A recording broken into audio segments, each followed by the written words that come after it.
Welcome to the Learning Pines YouTube. We hope this video helps. You'll start by preparing a flashed Jetpack image on a 16 plus GB micro SD card and assembling essential peripherals.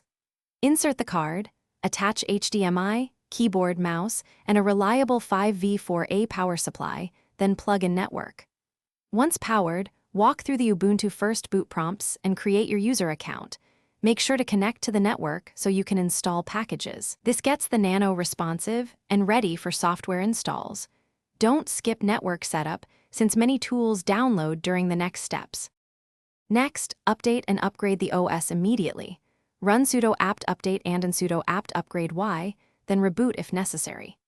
Once done, install CUDA, cuDNN, and TensorRT through the Jetpack installer or app to enable GPU acceleration for models.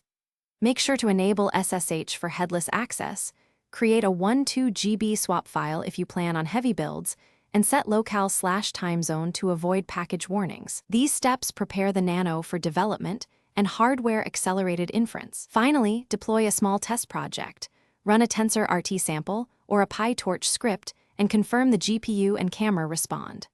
Once verified, set power and performance with NVP model and Jetson clocks to match your workload. If you encounter issues, check dmesc for kernel errors and confirm your 5v4a supply and micro SD integrity. Many boot or peripheral failures trace back to power or corrupted images. If needed, reflash the card and retry these final steps to get back on track. Thanks for watching. Consider subscribing if we helped you.